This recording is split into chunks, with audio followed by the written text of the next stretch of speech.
కేసీఆర్ ఉద్దేశం ఏంటంటే ఇంకా 4 సంవత్సరాలు ఎలక్షన్స్ ఉన్నాయి, ఇప్పటి నుంచి ఎందుకు మాట్లాడాలి నేను అంటే రాజకీయాలు తను మాట్లాడితే ప్రజలంతా చూడాలి కావు. కేసీఆర్ మాట కోసం వెయిట్ చేయాలి. రోజు మాట్లాడాయన ఆయన 3 నెలలకో 6 నెలలకో ఒకసారి వస్తాడు, ఒక బాంబు బ్లాస్ట్ చేస్తాడు, పోతాడు. మొన్న అన్నాడు ఏంది, నేను కొడితే గట్టిగానే కొడతా కదా అనగానే మళ్ళీ రేవంత్ రెడ్డి దానికి కౌంటర్ ఇచ్చారు. ఏమన్నారు, ఆయన కర్రలు ఉన్నాయా, ముందు నువ్వు నన్ను కొట్టడం బంద్ చేసి లేచి నిలబడు, సరిగ్గా కట్టెపట్టుకొని నడిచేటప్పుడు నువ్వు నన్నేం కొడతావని ఆయన మాట్లాడారు. సరే, దాని మీద రేవంత్ కేసీఆర్ మాట్లాడిన సంచలనమే మౌనంగా ఉన్న సెన్సేషన్ ఏంటి? ఇలాంటి వ్యూహాలను అంటే మౌనం కాదు, అది వ్యూహాత్మక మౌనం అంటారు. ఆయన భాషలో చెప్పాలంటే వ్యూహాత్మక మౌనం. చూసి చూసి చూసి దెబ్బ కొట్టేస్తారు. సో ఏంటి అంత నిజంగా అధికారంలో లేకుండా కేసీఆర్ అంత అంటే లాస్ట్ బర్త్డే సంగతి ఎట్లా ఉన్నా, లాస్ట్ బర్త్డే సంబంధించి ఒక 2 నెలల క్రితమే ఓడిపోయారు. అప్పుడు కెరీర్ లో ఈ 10-12 సంవత్సరాల్లో బహుశా 2009లో చాలా లోలో ఉన్నారు కేసీఆర్. 2009లో రాజశేఖర రెడ్డి ఓడిపోయిన తర్వాత. కానీ 2009లో రాజశేఖర రెడ్డి చేతిలో ఓడిపోయి 2 పార్లమెంట్ సీట్లు వచ్చాయి.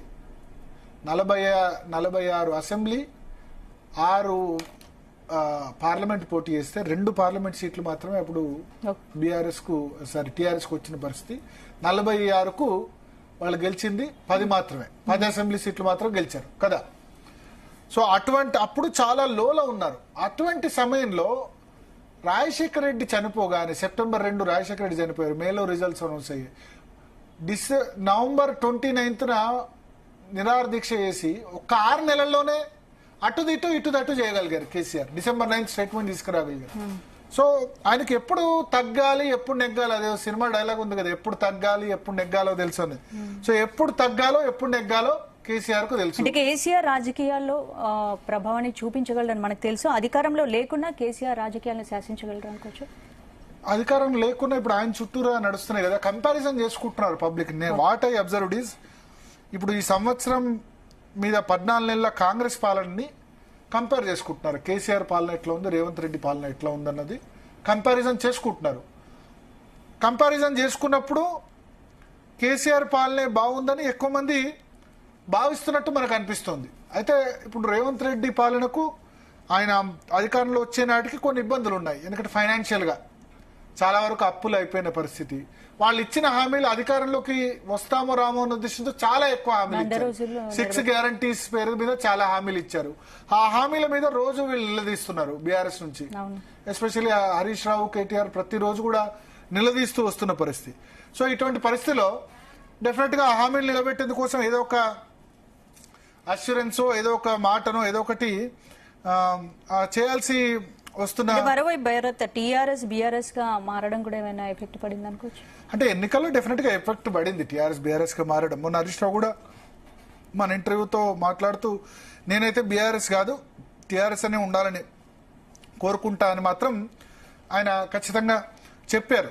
కానీ ఒకటి ఏం చెప్తున్నానంటే, ఈ 4 సంవత్సరాలు దీన్ని సస్టైన్ చేయగలడం. అంటే ఇప్పుడు మొన్న పార్లమెంట్ ఎలక్షన్స్ లో 0 సీట్లు వచ్చి 17% ఓటు బ్యాంకు టీఆర్ఎస్ పడిపోయిన తర్వాత, ఒకప్పుడు 47 ఉండే 2018 అసెంబ్లీ ఎన్నికల్లో హైయెస్ట్ ఓటు బ్యాంక్ టీఆర్ఎస్ కు 47% వచ్చింది. మళ్ళీ 2019 పార్లమెంట్ ఎన్నికల్లో 40%కు వచ్చింది. మొన్న అసెంబ్లీ ఎన్నికల్లో 37, మొన్న పార్లమెంట్ ఎన్నికల్లో 17%. కానీ ఇంత రీబౌన్స్ ఇంత ఫాస్ట్ గా అవుతుందని అయితే నేను అనుకోలేదు. అంటే కేసీఆర్ సమయంలో కేసీఆర్ ఏదైతే ఆయన ఇప్పుడు ఇబ్బందులు పడి బీఆర్ఎస్ పార్టీకి ఇన్ని తక్కువ సీట్లు వచ్చిన పరిస్థితుల్లో ఇంత ఫాస్ట్ గా రీగౌండ్ అవుతానని అయితే అనుకోలేదు. అండ్ డెఫినెట్ గా దానికి హరీష్ రావు, కేటీఆర్ అందరి కంట్రిబ్యూషన్, ఇప్పుడు కవిత కూడా రోజు వస్తున్నారు, వీళ్ళందరి కంట్రిబ్యూషన్ ఖచ్చితంగా అయితే మనకు కనబడుతుంది స్పందన. బట్ ఒకటి, కేసీఆర్ ఖచ్చితంగా తెలంగాణ పాలిటిక్స్ లో ఇంకా రిలవెంట్ గా ఉంటారు. ఇప్పటికీ మీరు చెప్పండి, ఇప్పుడు మన దానిలో పోల్ పెడితే కేసీఆర్ బ్రాండ్ వాల్యూ ఉందా అంటే 82% మంది, ఈ పోల్ నడుస్తుంది, ఈ పోల్లో ఓటేయచ్చు, 82% మంది కేసీఆర్ బ్రాండ్ వాల్యూ ఉందనే చెప్తున్నారు. సో ఆయన్ను ఎవరు కూడా వెల్ఫేర్ స్కీమ్స్ లో తప్పు పెట్టలేదు. కళ్యాణ్ లక్ష్మితో 50,000 స్టార్ట్ చేశారు, ₹1,00,000 ఇచ్చారు. షాదీ ముబారక్ 50,000 నుంచి ₹1,00,000 చేశారు. పెన్షన్ ₹2,000, ఫస్ట్ 1000, 200 నుంచి ₹1,000 చేశారు, తర్వాత ₹1,000 నుంచి 2,000 చేశారు. సో ఆయన చేసిన వెల్ఫేర్ స్కీమ్స్ అన్ని కూడా, ముఖ్యంగా ఒక్క వెల్ఫేర్ స్కీమ్ దెబ్బతీసింది దళిత బంధు ఇవ్వడం వల్ల మిగతా వర్గాలు దూరమయ్యి దళితుల్లో 10 లక్షల రూపాయలని అనౌన్స్ చేసేసరికి చాలా తక్కువ మందికి ఇంప్లిమెంట్ చేయాల్సి వస్తుంది కదా, రాని వాళ్ళంతా కూడా రివర్స్ అయ్యారు. అదే విధంగా ఎలక్షన్ టైంలో దళిత బంధు, బీసీ బంధు ఈ రెండు ఎక్కువ మందికి ఇవ్వలేకపోవడం. సాచురేషన్ పాయింట్ ఆఫ్ వ్యూలో ఏదైనా వెల్ఫేర్ స్కీమ్ అమలు చేస్తే అది బాగుంటది, కానీ సాచురేషన్ పాయింట్ ఆఫ్ వ్యూలో అమలు చేయకుండా కొద్ది మందికి ఇస్తే దెబ్బతింటది. దానికి దళిత బంధు, బీసీ బంధు ఎగ్జాంపుల్. ఇక తెలంగాణ రాష్ట్రానికి సంబంధించిన డెవలప్మెంట్ అయినా, ఇరిగేషన్ ప్రాజెక్ట్స్ అయినా చాలా ఫాస్ట్ గా, సరే కాళేశ్వరం సంబంధించి చాలా పెద్ద టాపిక్, కాళేశ్వరం మనకు పనికి వస్తుందా లేదా, వయబులా కాదా, ఇవన్నీ చర్చలు ఉన్నాయి. దీని కరెంట్ ఎంత, ఇదెంత, మేడిగడ్డ దగ్గర పిల్లర్ గుంగింది. కానీ ఇరిగేషన్ ప్రాజెక్టులు అంటేనే ఒక 20-30 సంవత్సరాల పాటు కడతారు అన్న అపప్రదను తొలగించి కాళేశ్వరం, మేడిగడ్డ, సుందిల్ల, అన్నారం ప్రాజెక్టుల్ని 2 సంవత్సరాల్లోనే కంప్లీట్ చేయగలగడం, మేడిగడ్డ, అన్నారం, సుందిల్ల ప్రాజెక్టులను 2 సంవత్సరాల్లో కంప్లీట్ చేయగలడం. దాంతోపాటు ఎలంపల్లి అంటే కాంగ్రెస్ హయాంలో కట్టారు, రంగనాయక్ సాగర్, మల్లన్న సాగర్, ఇవన్నీ కూడా. Mallanna Sagar 50 TMC reservoir. ఎంత యుద్ధం జరిగింది మల్లన్న సాగర్ గురించి. లోకల్ ఆయన నియోజకవర్గ రైతులే, దుబ్బాక రైతులు కానీ, లేకపోతే కేసీఆర్ గజ్వేల్ రైతులు, వీళ్ళంతా కూడా ప్రొటెస్ట్ చేసిన పరిస్థితి మల్లన్న సాగర్ కు వ్యతిరేకంగా. ఆ మల్లన్న సాగర్ కూడా ల్యాండ్ అక్విజిషన్ అంత వ్యతిరేకత వచ్చినా పెద్ద ఇబ్బందులు జరగకుండా కంప్లీట్ చేయగలిగారు. 50 టీఎంసీ రిజర్వాయర్ ఇప్పుడు అంటే మనకు శ్రీశైలం కానీ, నాగార్జున సాగర్ కానీ కట్టేందుకు 20 సంవత్సరాలు పట్టింది ఆ సమయంలోనే, ఆ రోజుల్లోనే. ఇటువంటి సమయంలో 50 టీఎంసీ రిజర్వాయర్ అంత ఫాస్ట్ గా కంప్లీట్ చేయడం, ప్లస్ నేను చెప్పినట్టు రంగనాయక్ సాగర్ సిద్దిపేట దగ్గర, ఇట్లా కాళేశ్వరం ప్రాజెక్ట్ లో మెజారిటీ కాంపోనెంట్స్ కూడా 2 టీఎంసీల వరకు ఆయన కంప్లీట్ చేయగలిగారు. ఇవన్నీ కూడా అంటే ఒక అడ్మినిస్ట్రేటర్ దలుచుకుంటే ఎంత ఫాస్ట్ గా కంప్లీట్ చేయొచ్చు ఏ ప్రాజెక్ట్స్ అయినా.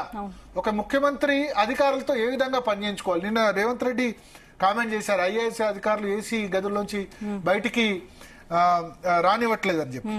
సో అటువంటి సందర్భంలో చాలా ఫాస్ట్ గా, చాలా క్విక్ గా ఇరిగేషన్ ప్రాజెక్ట్స్ కంప్లీట్ చేసి 10 సంవత్సరాల రూల్లో ఒక మోడల్ రూల్, ఒక ముఖ్యమంత్రి, ఒక ఏమంటారు, ముఖ్యమంత్రికి అవగాహన ఉంటే. ఎందుకంటే తెలంగాణలో ప్రతి అణువు, ప్రతి ప్రదేశం, ప్రతి చిన్న ప్రదేశం, ఇక్కడ అలంపూర్ నుంచి ఆదిలాబాద్ వరకు ఎక్కడ ఏముంది, ఎక్కడ ఏంటి, ఎక్కడ ఏ పొటెన్షియల్ ఉంది, టూరిజం పొటెన్షియల్ ఏంటి, అక్కడ ఇరిగేషన్ ఏంటి, అక్కడ జియోగ్రఫీ ఏంటి, అక్కడ ఎంత వర్షపాతం పడుతుంది, ప్రతి అణువు కేసీఆర్ కు అవగాహన ఉంది. అది అడ్వాంటేజ్ అయింది. సో ఆ విధంగా ఆఫీసర్లను పరుగులెత్తించి పనిచేయించగలిగారు కదా.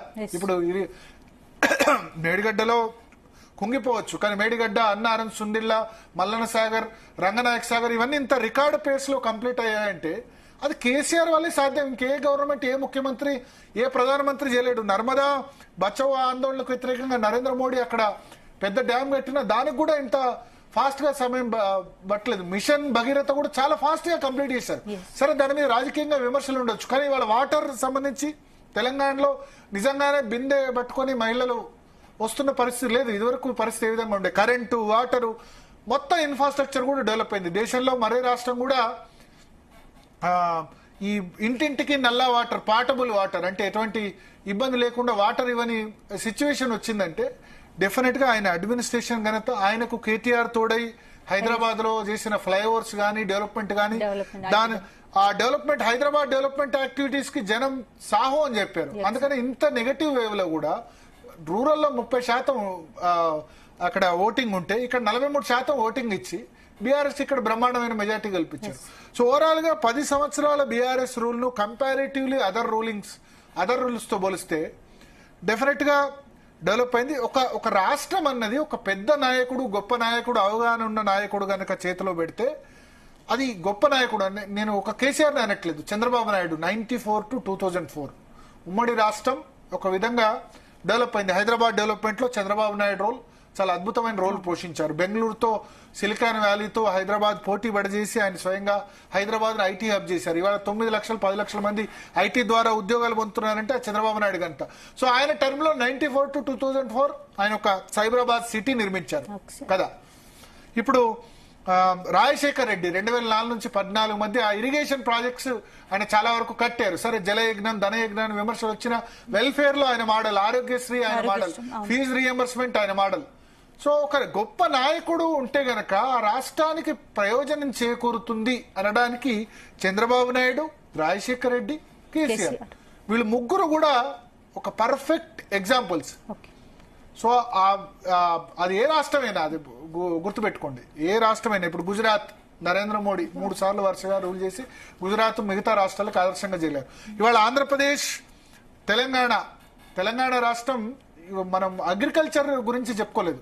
అగ్రికల్చర్లో తెలంగాణ రాష్ట్రం సాధించిన డెవలప్మెంట్ ఏదైతే ఉందో, అంటే ఇప్పుడు ఈస్ట్ వెస్ట్ గోదావరి లేకపోతే పంజాబ్ హర్యానా వరి ప్రొడక్షన్లో అగ్రగామిగా ఉండేది. ఇవాళ కరీంనగర్, నల్గొండలో ఇవాళ వరి బంపర్ క్రాప్ పండుతుందంటే గనక అది కేసీఆర్ ముందు చూపు. రైతు బంధు అనే స్కీము దేశంలో పిఎం కిసాన్ కు కూడా ఆదర్శమైంది కదా.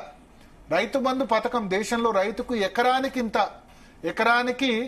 10,000 రూపాయలు సంవత్సరంకి ఇవ్వడం, ముందు 8,000 రూపాయలు ఇచ్చారు, ఆ తర్వాత 10,000 రూపాయలు ఇవ్వడం అన్నది ఒక బంపర్ ఐడియా ఏదైతే ఉందో దాన్ని స్ఫూర్తిగా తీసుకొని కేంద్ర ప్రభుత్వం కూడా పిఎం కిసాన్, సరే వాళ్ళు 6,000 ఇస్తున్నారు, ఎన్ని ఎకరాలున్నా 6,000 ఇస్తున్నారు, అది వేరే సంగతి. సో పిఎం కిసాన్ అని నరేంద్ర మోడీ కూడా దాన్ని ఇవ్వాల్సి వచ్చింది ఆ స్కీమ్ ను.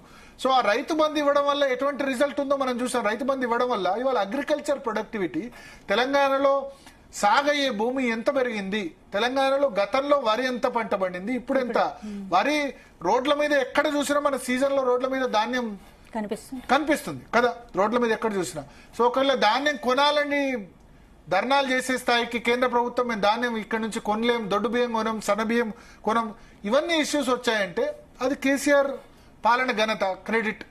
వరి సంబంధించనే కాదు, ఏ ప్రొడక్టివిటీ అయినా, వరి అయినా, పత్తి అయినా, మిర్చి అయినా, ఏదైనా ఒక విధంగా అగ్రికల్చర్లో ఆ గొప్పతనం అన్నది ఆ 10 సంవత్సరాల రూలింగ్. అగ్రికల్చర్ బాగా చేశారు, ఇన్ఫ్రాస్ట్రక్చర్ హైదరాబాద్లో రోడ్స్ బాగా చేశారు. రైతు బంధు స్కీమ్ అన్నది ఒక గేమ్ చేంజర్. ఇప్పుడు రైతు బంధు ఒక 2 సీజన్లు ఇవ్వకపోతే ఎంత రైతులు ఆందోళన చేస్తున్నారు చూశారు కదా. రేవంత్ రెడ్డి గవర్నమెంట్ మీద రైతు బంధు ఇవ్వలేదని ఇప్పుడు వ్యతిరేకత వచ్చిందంటే, రుణమాఫీ చేసినా సరే, రుణమాఫీ వాళ్ళు 70 to 80% మెంబర్స్ వరకు చేసినా సరే ఆ సాటిస్ఫాక్షన్ కంటే రైతు బంధు ఇవ్వలేదన్న నెగటివిటీ ఎక్కువ ఉంది. సో చాలా మంది అంటారు ఇక్కడ రేవంత్ రెడ్డి అసలు రుణమాఫీ చేయకుండా బాగుండు, ఈ రైతు బంధు ఇచ్చేసినా బాగుండు. ఎందుకంటే కంపేర్ చేసుకుంటారు ప్రీవియస్ రిజైమ్ తో, పోయిన గవర్నమెంట్ కంటే ఇంకా ఎక్కువ పర్ఫార్మెన్స్ ఇవ్వాలి.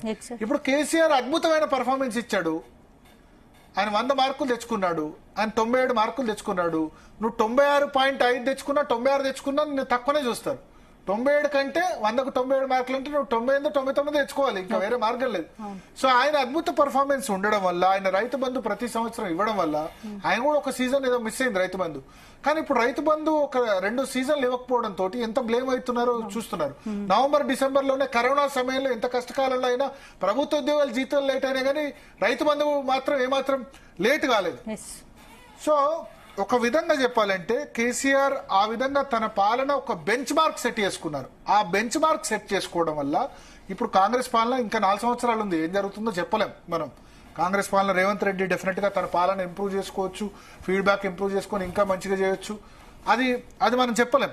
బట్ ఆ బెంచ్ మార్క్ ఏదైతే ఉందో, కేసీఆర్ పాలన మీద ఏదైతే బెంచ్ మార్క్ ఉందో, ఆ సెట్ చేసిన బెంచ్ మార్క్ అన్నది ఒక స్ట్రాంగ్ బెంచ్ మార్క్ ని కేసీఆర్ సెట్ చేయగలిగారు. అది సెట్ చేయడం వల్ల, కేసీఆర్ పాలనతో పోల్చుకోవడం వల్ల కాంగ్రెస్ పాలనకు సంబంధించి కొంత స్టాండర్డ్ ఎక్కువ ఉండడం వల్ల డెఫినెట్ గా కొంత నెగటివ్ రియాక్షన్ అనేది వస్తుంది. సో కేసీఆర్ బ్రాండ్ వాల్యూ ఉంటుంది, నాకు తెలిసి ఇంకా 30 సంవత్సరాల తర్వాతనే ఉంటుందని నేను అనుకుంటాను. ఇంకా 30-40 సంవత్సరాలైనా, ఇప్పుడు మనం చంద్రబాబు నాయుడు గురించి డిస్కస్ చేసాం. 95 to 2004, 95 ఆగస్టు నుంచి 2004 చంద్రబాబు నాయుడు రూలింగ్ గురించి గుర్తు. ఎవరు అంగీకరించకుండా చంద్రబాబు నాయుడు హైదరాబాద్ డెవలప్మెంట్ లో ఆయన, సరే అంతకుముందు నేదురుమర్రి జనార్దన్ నాయుడులో ఐటీ అయినా, ఆ సైబర్ టవర్స్ అనేది ఒక ప్రత్యేక సైబర్ టవర్స్ ను కట్టేసి ఇవన్నీ చేసి ఆయన ఎక్కడి వరకు తీసుకెళ్లారు. సేమ్ మనం చూసుకుంటే ఏ విధంగా అయితే చంద్రబాబు నాయుడు చేశారో, వ్యవసాయ Rajasekhara Reddy welfare fee reimbursement గానీ, ఆరోగ్యశ్రీ గానీ, అగ్రికల్చర్ రిలేటెడ్ ఆయన కూడా ఇరిగేషన్ ప్రాజెక్ట్స్ చాలా ఫాస్ట్ గా కంప్లీట్ చేసేందుకు దోహదం చేశారో, వాళ్ళిద్దరూ ఒకవైపు, కేసీఆర్ ఒకవైపు తెలంగాణ వచ్చిన తర్వాత. సో ఇంకా 30 సంవత్సరాలు వచ్చినా, 40 సంవత్సరాలు వచ్చినా, 50 సంవత్సరాలు వచ్చినా, ఎన్ని సంవత్సరాలు వచ్చినా తెలంగాణ రాష్ట్రం అన్నది ఉన్నంత వరకు కేసీఆర్ అనే వ్యక్తి ఉంటారు. ఎందుకంటే తెచ్చింది కేసీఆర్ అనే మెజారిటీ జనం నమ్ముతున్నారు. సరే దానిలో డిఫరెన్స్ ఆఫ్ ఒపీనియన్ ఉండొచ్చు, ఇచ్చింది కాంగ్రెస్ అనొచ్చు, లేకపోతే ఆయన నిరాహార దీక్ష అది ఇది అనొచ్చు, నిరాహార దీక్ష కాదు స్టూడెంట్స్ సాక్రిఫైస్ చేశారనొచ్చు, విద్యార్థులు అమరులయ్యారని చెప్పొచ్చు. ఎవరు చెప్పినా మెజారిటీ జనం కేసీఆర్ తెలంగాణ తెచ్చారని చెబుతున్నారు. అందుకే ఆయన 2014 గెలిపించారు. తర్వాత మెజారిటీ జనం కేసీఆర్ డెవలప్మెంట్ చేశారని నమ్ముతున్నారు. సరే, ప్రతి వ్యక్తిలో కూడా బ్రాండ్ వాల్యూ ఉందా అని అంటే ప్రతి వ్యక్తిలో కూడా కొన్ని మంచి చెడులు ఉంటాయి స్పందన. ఓకే, అది ఒసామా బిన్ లాడెన్ అంత చెడ్డ వ్యక్తి అయినా అతనిలో కూడా మంచి ఉండొచ్చు. సరే, ఇప్పుడు ఎంత పెద్ద గొప్ప నేతల్లో అయినా మహాత్మా గాంధీ నుంచి మొదలు పెడితే నెహ్రూ వరకు, సర్దార్ వల్లభాయ్ పటేల్ వరకు వాళ్ళకు పాజిటివ్స్ నెగటివ్స్ ఉంటాయి. సో ఎంత ఏ విధంగా ఉన్నా కేసీఆర్ అన్న వ్యక్తి తెలంగాణ రాష్ట్రం ఉన్నంత వరకు ఆ చరిత్రలో నిలిచిపోతాడు. కేసీఆర్ బ్రాండ్ నిలిచిపోతుంది చరిత్రలో. కేసీఆర్ డెవలప్మెంట్ వెల్ఫేర్ మోడల్ కూడా రాబోయే 30-40 సంవత్సరాలు ఖచ్చితంగా ఒక మోడల్ ఉంటుంది. సరే, మిగులు రాష్ట్రం ఉంది, ఆయన దగ్గర ఫండ్స్ ఉంది, ఆయన అప్పు పట్టించుకోరు. యాదగిరి గుట్ట గురించి చెప్పలేదు. ఎస్, యాదాద్రి డెవలప్మెంట్ కానీ తరతరాలకు నిలిచిపోయేలాగా, తరతరాలకు నిలిచిపోయేలా ఆయన ఏమనుకున్నారంటే తిరుపతి రాష్ట్ర విభజన తర్వాత తిరుపతి తరహాలో ఒక అద్భుతమైన మందిరం ఉండాలి. అది ప్లానింగ్ చాలా ఉన్నాయి. వేములవాడ ఉంది, అది ఉంది. బట్ హైదరాబాద్ కు దగ్గరలో ఉంటే, హైదరాబాద్ చుట్టూనే 1 కోటి పాపులేషన్ ఉంది కదా. సో హైదరాబాద్ నుంచే ఎక్కువ మంది రావాలి. అయితే ఒకటి యాదాద్రి విషయంలో చెప్తాను నేను. ప్రభుత్వ డబ్బుతో దేవాలయం కట్టడం అన్నది భారతదేశ చరిత్రలో ఎక్కడ జరగలేదు. 1500 కోట్లు యాదాద్రి కట్టారు. ఇప్పుడు అంటారు కదా చాలా మంది, ఇప్పుడు అయోధ్యలో రామ మందిరం కట్టారు, ప్రభుత్వ డబ్బు కాదు అది. ప్రజల నుంచి విరాళాలు సేకరించారు. రామజన్మభూమి ట్రస్ట్, విశ్వ హిందూ పరిషత్, సరే బీజేపీ కార్యకర్తలు ఇంటికి వెళ్ళారు. కానీ ప్రభుత్వ డబ్బుతో యాదాద్రి టెంపుల్ పూర్తిగా నిర్మించి ఒక అద్భుతమైన టెంపుల్ ఇప్పుడు కూడా మీకు శనివారం ఆదివారం అయితే 1-2 లక్షల మంది వెళ్తున్నారు. సో తెలంగాణ రాష్ట్రంలో ఒక తిరుపతి ఎంత ప్రముఖ పుణ్యక్షేత్రమో, సరే ఆ స్థాయికి వెళ్లేందుకు సమయం పట్టిన ఒక అద్భుతమైన పుణ్యక్షేత్రాన్ని ఆయన ఇంతకు ముందు ఉన్న గ్లోరీని దాన్ని రివైవ్ చేయగలిగారు. అది మన కళ్ళ ముందు కనబడుతుంది. సో మరొకసారి రిపీట్ చేస్తున్నాను, తెలంగాణ ఉన్నంత వరకు కేసీఆర్ అనే వ్యక్తి, ఆయన బ్రాండ్ వాల్యూ ఆయనే సాధించాడని మెజారిటీ జనం నమ్ముతారు తెలంగాణ రాష్ట్రం ఉన్నంత వరకు. రెండోది, ఆయన వెల్ఫేర్ డెవలప్మెంట్ మోడల్ ఇంకా 30-40 సంవత్సరాలు అయినా సరే ఇంకా చెక్కు చెదరదు. పైగా బెంచ్ మార్క్ అవుతుంది. అది మిగతా కంపేర్ చేసుకుంటారు. ఎవరి పరిపాలన వచ్చినా ఆ కేసీఆర్ అంతా చేసిండా లేదా, ఆ కేసీఆర్ ఉంటేనే బాగుండు, ఈ విధంగా కంపారిజన్ అనేది మొదలవుతుంది. ప్రజలు కూడా కంపారిజన్ చేసుకుంటారు కదా. ఎస్, సో అదైతే ఖచ్చితంగా ఉంటుందని